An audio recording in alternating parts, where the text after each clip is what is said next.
Hi, this is Rehana. Welcome to 9 PM News Junction. రిజిస్ట్రేషన్లపై ప్రభుత్వం ఒకటి చెప్పి మరొకటి చేస్తోందంటూ మండిపడింది హైకోర్టు. ఇవాళ కూడా రిజిస్ట్రేషన్ల కోసం జనం ఇబ్బందులు పడాల్సి వచ్చింది.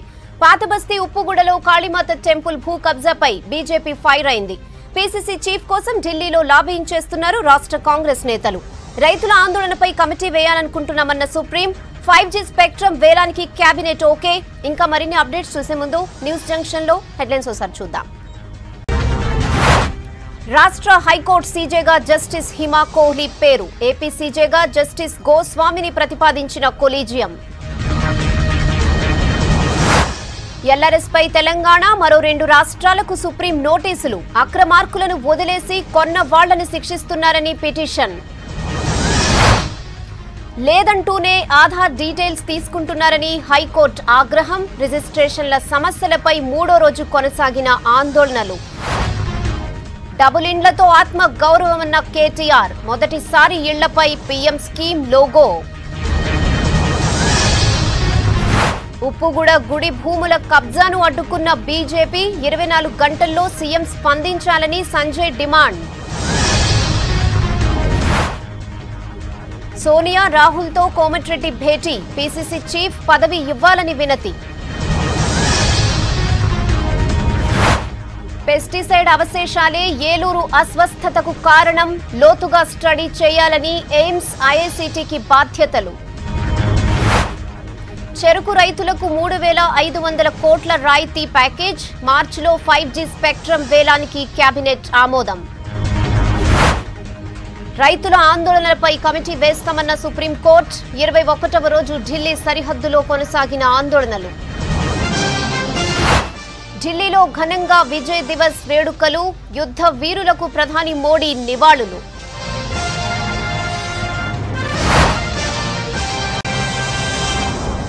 న్యూస్ జంక్షన్ లో అప్డేట్స్ చూద్దాం. 3 రోజులుగా సబ్ రిజిస్ట్రార్ ఆఫీసులు ఆందోళనలకు కేర్ ఆఫ్ గా మారాయి. నాన్ అగ్రికల్చర్ ప్రాపర్టీల రిజిస్ట్రేషన్ ప్రక్రియ గందరగోళంగా ఉండటంతో డాక్యుమెంట్ రైటర్స్, రియల్టర్లు ఆందోళన చేశారు. టెక్నికల్ సర్వర్ ప్రాబ్లమ్స్ తో పబ్లిక్ కు పరేషాన్ తప్పడం లేదు. రోజు 10ల సంఖ్యలో అయ్యే రిజిస్ట్రేషన్లు 1-2 అవుతున్నాయి. కొత్త రూల్స్ తో భవిష్యత్తులో సమస్యలు తప్పవంటున్నారు రియల్టర్స్. వ్యవసాయేతర ఆస్తుల రిజిస్ట్రేషన్ పై రేపటి వరకు స్టే పొడిగించింది హైకోర్టు. ధరణి పోర్టల్లో ఆస్తుల నమోదుపై దాఖలైన పిటిషన్లపై విచారించింది న్యాయస్థానం. పాత పద్ధతిలో రిజిస్ట్రేషన్ చేస్తామన్న ప్రభుత్వం అది అమలు చేయటం లేదని కోర్టు దృష్టికి తెచ్చారు పిటిషనర్లు. వ్యక్తిగత వివరాలతో పాటు కొనుగోలు, అమ్మకందారుల కుటుంబ సభ్యుల వివరాలపై అభ్యంతరం తెలిపారు. ఆధార్ కార్డు వివరాలు తీసుకోవద్దని కోర్టు చెప్పినా ప్రభుత్వం వివరాలు సేకరిస్తుందన్నారు. దీంతో ప్రభుత్వ తీరుపై రాష్ట్ర ఉన్నత న్యాయస్థానం అసహనం వ్యక్తం చేసింది. ప్రభుత్వం కోర్టుకి ఒకటి చెప్తోంది, బయట మరొకటి చేస్తోందని అభిప్రాయపడింది కోర్టు. పూర్తి వివరాలతో కౌంటర్ అఫిడవిట్ సమర్పించాలని ప్రభుత్వాన్ని ఆదేశించి విచారణను రేపటికి వాయిదా వేసింది హైకోర్టు. కోర్టు కూడా చెప్పింది, ఎట్టి పరిస్థితుల్లో కూడా నాన్ అగ్రికల్చర్ ల్యాండ్ ప్రాపర్టీస్కి మీరు ఆధార్ డీటెయిల్స్ తీసుకోవడానికి వీల్లేదు. మీరు అండర్టేకింగ్ ఇచ్చారు, కానీ రేపు మాకు అదే అండర్టేకింగ్ని అఫిడవిట్ రూపంలో రేపు సబ్మిట్ చేయాలని చెప్పేసి కోర్టు చెప్పింది. ఒక పర్సనల్ డేటా ఏదైతే ఉందో అది దానికి రక్షణ లేనటువంటి పరిస్థితి కాబట్టి దాని మీద ససేమిరా మేము ఇవ్వము అనేటువంటిది ఈ పిటిషన్ తరపునటువంటి న్యాయవాదుల యొక్క వాదన. 3వ రోజు కూడా వ్యవసాయేతర ఆస్తుల నమోదులో జనాలకు అవస్థలు తప్పలేదు. సబ్ రిజిస్ట్రార్ ఆఫీసుల దగ్గర డాక్యుమెంట్ రైటర్లు, బిల్డర్లు, రియల్టర్ల ఆందోళనలు, ధర్నాలు చేశారు. ధరణి వద్దు, కార్డు ముద్దు అనే నినాదంతో నిరసన తెలిపారు. సబ్ రిజిస్ట్రార్ ఆఫీస్ ముందు భిక్షాటన చేశారు రియల్టర్లు. సర్కార్ స్పందించకుంటే ఉద్యమం ఉధృతం చేస్తామన్నారు. పాత పద్ధతి అని చెప్పి కోర్టుకు ప్రజలకు చెప్పిన తర్వాత కూడా కొత్త పద్ధతిని, ధరణి పద్ధతిని అవలంబిస్తుంది. ఈ ధరణి పద్ధతిలో అనేక షరతులని ఈ రాష్ట్ర ప్రభుత్వం విధించటం జరిగింది. ఎల్ఆర్ఎస్ లేకుంటే రిజిస్ట్రేషన్ చేయరట, వేకెట్ ల్యాండ్ ట్యాక్స్ లేకుంటే రిజిస్ట్రేషన్ చేయరట, కులం పేరు చెప్పకుంటే కూడా రిజిస్ట్రేషన్ చేయరట. ఇది ఎక్కడి దిక్కుమాలిన పరిస్థితి. సర్వర్ డౌన్ సమస్యలతో డాక్యుమెంట్ రైటర్లు, క్రయ విక్రయదారులకు పరేషాన్ తప్పడం లేదు. ఒకవేళ సైట్ ఓపెన్ అయినా సమాచారం ఫిల్ చేసే సమయంలో టెక్నికల్ ప్రాబ్లం వస్తుందని చెప్పారు. ఇక లింక్ డాక్యుమెంట్, హద్దుల సమాచారం లేకుండా రిజిస్ట్రేషన్ చేయటమేంటని ప్రశ్నిస్తున్నారు. ఇప్పుడు చేసింది కూడా పాత పద్ధతి అంటున్నారు, కానీ పాత పద్ధతి ఇంతవరకు తీసుకురాలేదు. అందులో లొసుగులు చాలా ఉన్నాయి. ఇవాళ నేను చేసింది, నేను నిన్న ఒక మార్ట్గేజ్ ఒకటి టైటిల్ డీడ్ నేను బుక్ చేశాను స్లాట్, అందులో కూడా ప్రాబ్లమ్స్ వచ్చాయి. సో అది డాక్యుమెంట్ అవ్వదు అని అంటున్నారు. ఇప్పుడు అన్నీ కూడా ప్లింత్ ఏరియా లేదు, అందులో ఏది కూడా మెన్షన్ లేదండి. ఆ డాక్యుమెంట్ తీసుకొని రండి, దానిపైనే ప్రింట్అవుట్ ఇస్తాను అంటున్నారు. ఆ స్టాంప్ పేపర్ కూడా యూజ్ చేయట్లేదు. అట్లా ఉండడం వల్ల ఎందుకండి ఇదంతా చేయడం కూడా. రాజేంద్రనగర్, గోల్కొండ, చిక్కడపల్లి, పంజాగుట్ట, ఎర్రగడ్డ, సికింద్రాబాద్ సబ్ రిజిస్టర్ ఆఫీసుల దగ్గర ఆందోళనలు కొనసాగాయి. బ్యాంక్ లోన్తో ప్రాపర్టీ కొనేవారికి కొత్త విధానంతో కష్టమవుతుందంటున్నారు. అడ్డదిడ్డంగా ఉన్న కొత్త ఫార్మెట్ లో రిజిస్ట్రేషన్ చేసుకుంటే భవిష్యత్తులో చాలా ఇబ్బందులు ఎదుర్కోవాల్సి వస్తుందని చెబుతున్నారు. పాత పద్ధతిలోనే రిజిస్ట్రేషన్ ప్రక్రియను కొనసాగించాలని డిమాండ్ చేశారు. లింక్ డాక్యుమెంట్ ఉండదు, దాని డైమెన్షన్ ఉండదు, ఆ ప్లాన్ ఉండదు, ఫోటో ఉండదు. ఇవన్నీ లేకపోతే తీసుకున్న వాళ్ళకి నమ్మకం ఉంది. ఇంకోటి బ్యాంక్ వాళ్ళతో పెద్ద ప్రాబ్లం ఉంది. బ్యాంక్ వాళ్ళకి లింక్ డాక్యుమెంట్ లేనిది బ్యాంకు లోన్ ఇస్తలేరు. బ్యాంక్ ఇంతకుముందు లోన్ అప్రూవ్ అయినాయి కదా, ఆ లోన్ అప్రూవ్ మార్టిగేజ్ ఇచ్చేస్తలేరు. అది ఆప్షన్ కూడా లేదు. రెగ్యులర్గా మేము ఒక్కొక్కరము 20 డాక్యుమెంట్స్ 15 డాక్యుమెంట్స్ చేసేవాళ్ళము, కానీ ఇప్పుడు ఒక్కటి కూడా అవ్వట్లేదు. ఏంటంటే ఇప్పుడు కొత్తగా ఏంటంటే పర్మిషన్ ప్లాన్ అనేది కూడా అడుగుతున్నారు. ఇప్పుడు రిజిస్ట్రేషన్ ప్రక్రియలో సమస్యలు ఉన్నాయని చాలా మంది రిజిస్టర్ ఆఫీసులకే రావటం లేదు. ఎంతో కష్టపడి కొన్న ఆస్తి పక్కాగా రిజిస్ట్రేషన్ కాకుంటే ఇబ్బందులు వస్తాయని భయపడుతున్నారు. అందుకే కాస్త ఆలస్యంగానైనా రిజిస్ట్రేషన్ పద్ధతిలో మార్పు తెచ్చాకే రిజిస్ట్రేషన్లు చేయించుకోవాలనే ఆలోచనలో ఉన్నారు. కేటీఆర్ అండ్ కేసీఆర్ మరీ చెప్పి ఏమని చెప్పారంటే 100 గదాల లోపల ఉన్న ప్రాపర్టీస్కి పర్మిషన్ అవసరం లేదని చెప్పాడు. కానీ ఇక్కడికి వచ్చే వరకు ఏమైపోతుంది, కంపల్సరీ పర్మిషన్ కావాలి అని అంటున్నారు. అంటే ఏ రూల్ లెక్క పర్మిషన్ అడుగుతున్నారు? ల్యాండ్ 120 స్క్వేర్ యార్డ్స్ ల్యాండ్ అండి. దానికి బిల్డింగ్ పర్మిషన్ ఏమో అందులో స్లాట్లో చూపిస్తలేదు. ఇక్కడికి వచ్చి మొత్తం డాక్యుమెంట్ అంతా ప్రిపేర్ అయినాక సార్ దగ్గరికి వెళ్తేనేమో బిల్డింగ్ పర్మిషన్ అడుగుతున్నాడు. స్లాట్లో మాత్రం బిల్డింగ్ పర్మిషన్ లేదు. పీటీఎన్ నంబర్ అందులో ఒకటే ఆప్షన్ చూపిస్తుంది. 2 ప్రాపర్టీలు క్లబ్ కలిసి మేము రిజిస్ట్రేషన్ చేసుకుందాం అనుకుంటున్నాము. అయితే అందులో ఇంకో సెకండ్ ఆప్షన్ లేదన్న పీటీఐ నంబర్. రాష్ట్ర వ్యాప్తంగా ప్రతిరోజు 4 నుంచి 5 వేల వరకు రిజిస్ట్రేషన్లు అయ్యేవి.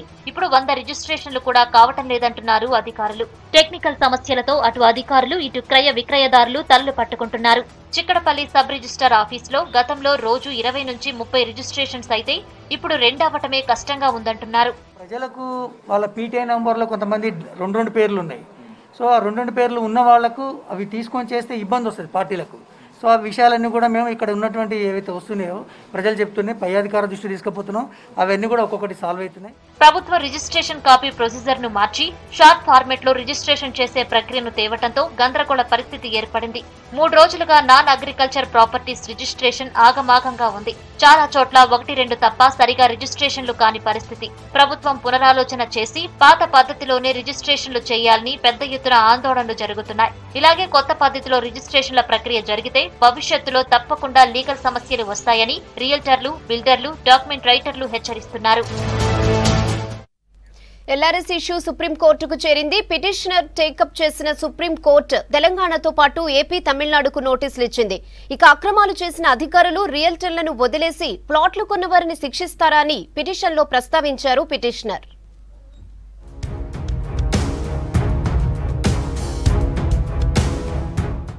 లేఅవుట్ క్రమబద్ధీకరణ పథకంపై దాఖలైన పిటిషన్ సుప్రీంకోర్టు విచారించింది. తెలంగాణ, ఆంధ్రప్రదేశ్, తమిళనాడు రాష్ట్రాల్లో సరైన అధ్యయనం లేకుండానే ఎల్ఆర్ఎస్ అమలు చేస్తున్నారని జమ్మికుంటకు చెందిన జువాడి సాగర్ రావు పిటిషన్ దాఖలు చేశారు. ఈ పిటిషన్ ను విచారించిన జస్టిస్ ఎల్ నాగేశ్వరరావు నేతృత్వంలోని త్రిసభ్య ధర్మాసనం తెలంగాణ, ఆంధ్రప్రదేశ్, తమిళనాడుతో పాటు ప్రతివాదులకు నోటీసులు జారీ చేసింది. 8 వారాల తర్వాత మళ్లీ విచారణ చేపట్టనుంది.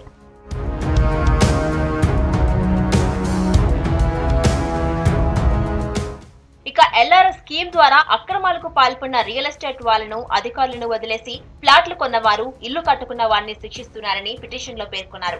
అక్రమ లేఅవుట్లతో వరదలు సహా అనేక సమస్యలు వస్తాయని, హైదరాబాద్, చెన్నైలో వచ్చిన వరదలు రుజువు చేస్తున్నాయని పిటిషనర్ తెలిపారు. అక్రమ లేఅవుట్లకు అనుమతిచ్చిన వాళ్లపై విచారణ జరపాలన్నారు.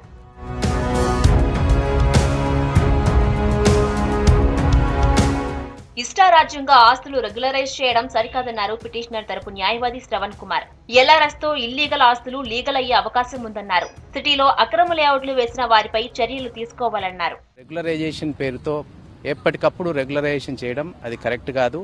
పైగా దీనికి కారకులైన వాళ్ళ మీద ఎలాంటి యాక్షన్ తీసుకోకుండా ఎవరైతే దాన్ని కొనుగోలు చేశారో వాళ్ళను పీనలైజ్ చేసే విధంగా ఈ రెగ్యులరైజేషన్ స్కీమ్స్ ఉంటున్నాయి. వీటి వెనుక అవినీతి ఏమన్నా ఉందా, వాటి మీద కూడా విచారణ జరపాలని మేము కోరాం. ఈ అవినీతికి సంబంధించిన దానిపైన సిబిఐతో కానీ లేదంటే విజిలెన్స్ డిపార్ట్మెంట్తో కానీ విచారణ జరపాలని కోరాం. ఇక రాష్ట్రంలో ఎల్ఆర్ఎస్ కు పెద్ద ఎత్తున దరఖాస్తులు వచ్చాయి. సెప్టెంబర్ 1 నుంచి అక్టోబర్ 31 వరకు 2 నెలలు గడువు ఇవ్వగా 25,59,000 దరఖాస్తులు వచ్చాయి. గ్రేటర్ హైదరాబాద్ తో పాటు మున్సిపాలిటీలు, కార్పొరేషన్ల నుంచి ఎక్కువ మంది దరఖాస్తు చేసుకున్నారు.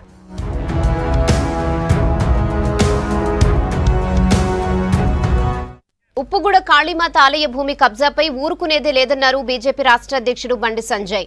24 గంటల్లో సీఎం స్పందించాలని డెడ్లైన్ పెట్టారు. లేకపోతే పాత బస్తీలో జరిగే ఉద్యమానికి ప్రభుత్వానిదే బాధ్యతన్నారు సంజయ్. మరోవైపు అగ్రవర్ణ పేదలకు రిజర్వేషన్ల అమలు కోసం రాష్ట్ర వ్యాప్తంగా ఉద్యమిస్తామన్నారు లీడర్లు.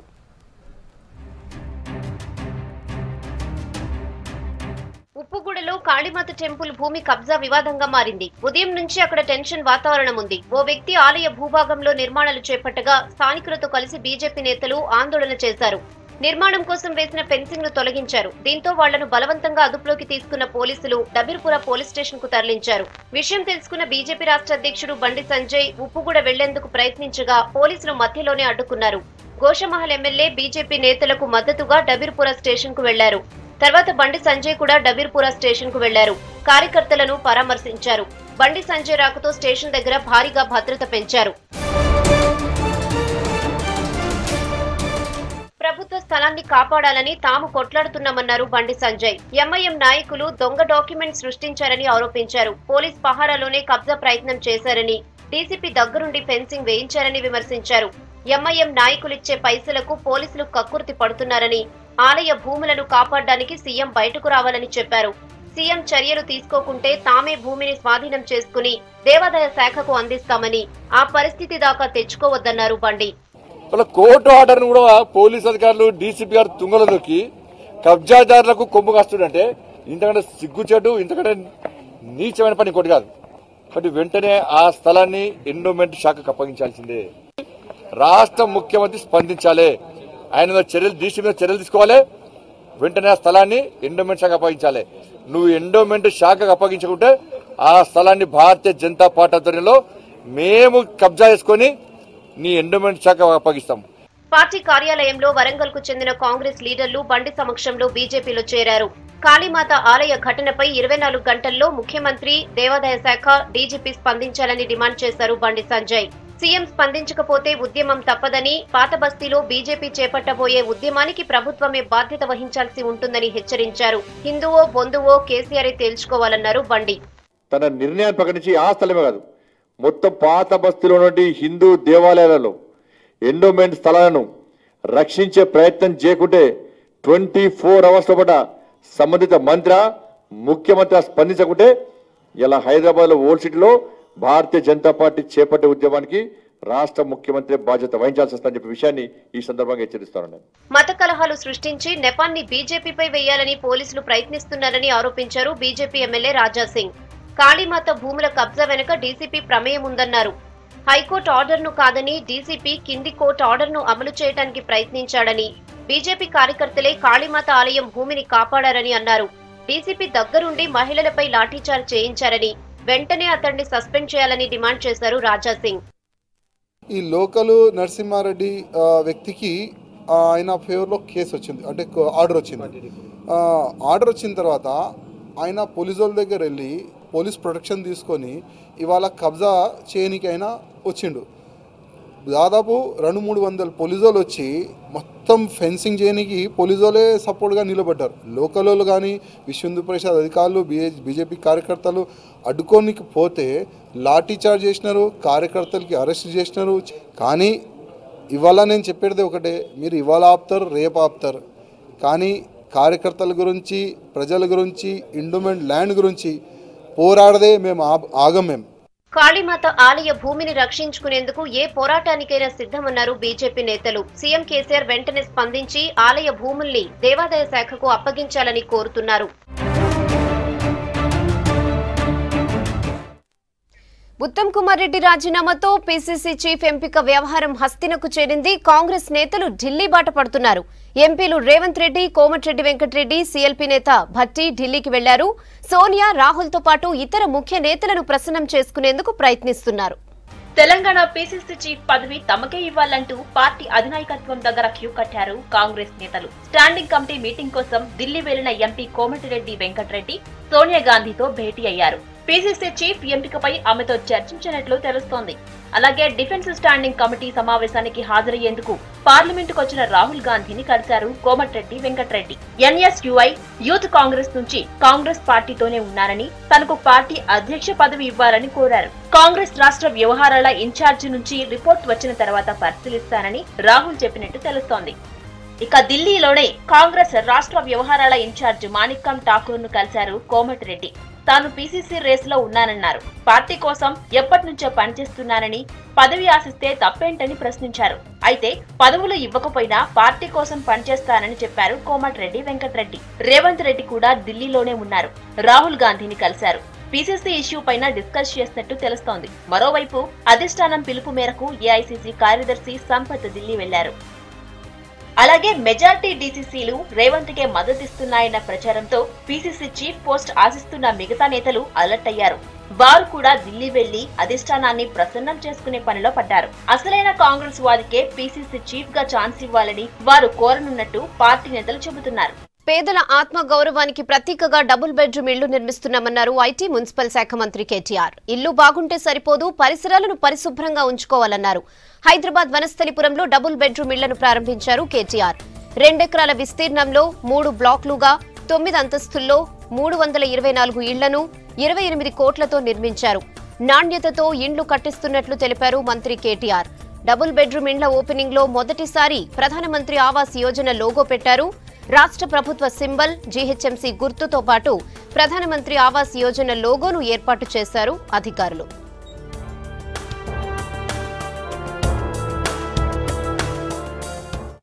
ఈరోజు ఒక ప్రైవేట్ బిల్డర్ కడితే ఎంత నాణ్యంగానైతే ఇండ్లుంటాయో ఆ స్థాయిలో ముఖ్యమంత్రి గారి కార్యాలయంలో ఏ లిఫ్ట్ అయితే ఉన్నదో, ఏ షిండ్లర్ కంపెనీ లిఫ్ట్ ఉన్నదో అదే లిఫ్ట్ని ఇక్కడ పెట్టి ఈ డబుల్ బెడ్రూమ్ ఇళ్లలో పేదవారికి ఇల్లు అంటే ఒక డబ్బా ఇల్లు కట్టడం కాదు, ఒక ఆత్మగౌరవానికి ప్రతీకగా ఉండే విధంగా పేదవాడి ఇల్లు అంటే కూడా దానిలో అన్ని సౌకర్యాలు ఉండాలి, అందరూ ఆత్మగౌరవంతో ఉండే విధంగా ఉండాలనే విధంగా గౌరవ ముఖ్యమంత్రి కేసీఆర్ గారి ఆలోచన ఏదైతే ఉన్నదో దానికి అనుగుణంగా ఈ 324 ఇండ్లను ఈరోజు మీకు అందజేయడం జరుగుతూ ఉంది. తెలంగాణ హైకోర్టు ప్రధాన న్యాయమూర్తిగా జస్టిస్ హిమా కోహ్లీని కొలీజియం సిఫార్సు చేసింది. ప్రస్తుత సీజే జస్టిస్ రాఘవేంద్ర సింగ్ చౌహాన్ బదిలీ కానున్నారు. దీంతో ఆయన స్థానంలో ఢిల్లీ హైకోర్టులో పనిచేస్తున్న జస్టిస్ హిమా కోహ్లీ ప్రమోషన్ పై తెలంగాణ హైకోర్టు సీజేగా రానున్నారు. అలాగే జస్టిస్ మురళీధర్ ను ఒరిస్సా హైకోర్టుకు, సంజీవ్ బెనర్జీ మద్రాస్ హైకోర్టుకు, పంకజ్ మిట్టల్ జమ్మూ కాశ్మీర్, సుధాంశు దులియాను గౌహతి హైకోర్టు చీఫ్ జస్టిస్లుగా నియమించాలని కొలీజియం రికమెండ్ చేసింది. ఆంధ్రప్రదేశ్ చీఫ్ జస్టిస్ గా ఏకే గోస్వామిని నియమించాలని సిఫార్సు చేసింది. ఈ నెల 14న జరిగిన భేటీలో ఈ డెసిషన్ తీసుకున్నారు.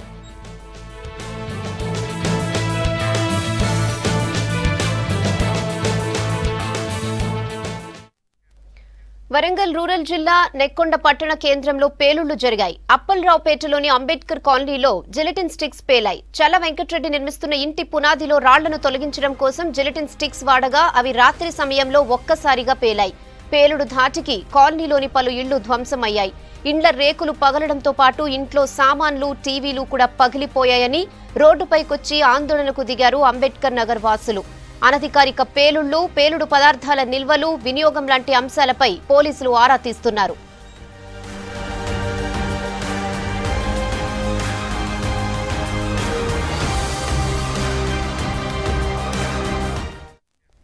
స్పెక్ట్రమ్ ఆక్షన్ కు కేంద్ర కేబినెట్ ఆమోదం తెలిపింది. మార్చిలో దాదాపు 4 లక్షల కోట్ల విలువైన స్పెక్ట్రమ్ ను వేలం వేనున్నారు. ఇక టెలికాం రంగంలో జాతీయ భద్రతకు సంబంధించి కీలక నిర్ణయం తీసుకుంది కేబినెట్. దేశంలోని దాదాపు 5 కోట్ల మంది చెరకు రైతులకు 3,500 కోట్లిచ్చే ప్రతిపాదనలకు కేబినెట్ అప్రూవల్ ఇచ్చింది.